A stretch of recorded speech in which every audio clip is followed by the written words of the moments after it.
பொதுமக்கள் செய்திகளை பார்ப்பது செய்தித்தாள்களிலா, டிவியிலா அல்லது மொபைல் போனிலா என்பது குறித்து சென்னை மக்கள் கூறிய கருத்துக்களை பார்க்கலாம். இன்னைக்கு காலகட்டத்தில் செய்திகளை நியூஸ் பேப்பரில் படிக்கிறீங்களா, இல்லை டிவியில் பார்க்குறீங்களா, இல்லை மொபைல் ஃபோனில் அதிகமாக யூஸ் பண்ணிக்கிறீங்களா? டிஜிட்டல் உலகத்தில் நியூஸ் பார்த்தீங்கன்னா எப்படி பரவுது அப்படின்னு பார்த்தா இது மீடியா மூலமாக தான் அதிகமாக பரவுது. ஆனால் என்னை பொறுத்த வரைக்கும் நான் என்ன பண்ணுறேன் அப்படின்னா, நான் ரெகுலராக அந்த காலத்து ஆள் நான் நியூஸ் பேப்பரை தான் படிப்பேன். காலையில் எந்திரிச்ச உடனே நியூஸ் பேப்பரு, உலக செய்திகள்லேருந்து உள்நாட்டு செய்திகள் வரைக்கும் நியூஸ் பேப்பரில் தான் படிப்பேன்.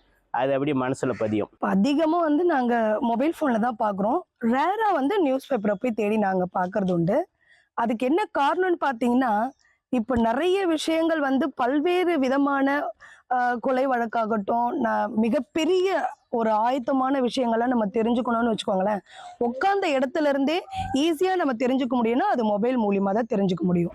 டிவியில் செய்தி பார்க்கறது எங்களுக்கு கம்ஃபர்டபுளாக இருக்குது மேக்ஸிமம். ஏன்னா இப்போ செல்ஃபோனில் பார்க்குறாங்க. அந்த செல்ஃபோன் பார்க்கறதுலாம் என்னென்னா கண்ணுக்கு எஃபெக்டிவ் கொடுக்கும், பார்வை மங்குன்றாங்க. அதனால் ஃபோனில் நம்ம அதிகமாக பார்க்கறது கிடையாது. டிவின்றது விஷுவலோட டிவியில் செய்தி வர்றதுனால எங்களுக்கு டிவியில் பார்க்கறது ரொம்ப கம்ஃபர்டபுளாக இருக்குது. செய்திகளை பார்ப்பது நியூஸ் பேப்பரிலா, டிவியிலா அல்லது மொபைல் போனிலா ஏன் என கேட்கப்பட்ட கேள்விக்கு மக்கள் அளித்த பதில்களை பார்த்தோம்.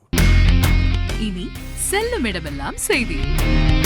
தந்தி டிவியின் வாட்ஸ்அப் சேனலை ஃபாலோ பண்ணினா செல்ல இருக்கும் இடமெல்லாம் செய்தி. இதோ QR கோட், இப்பவே ஸ்கேன் பண்ணுங்க, ஃபாலோ பண்ணுங்க.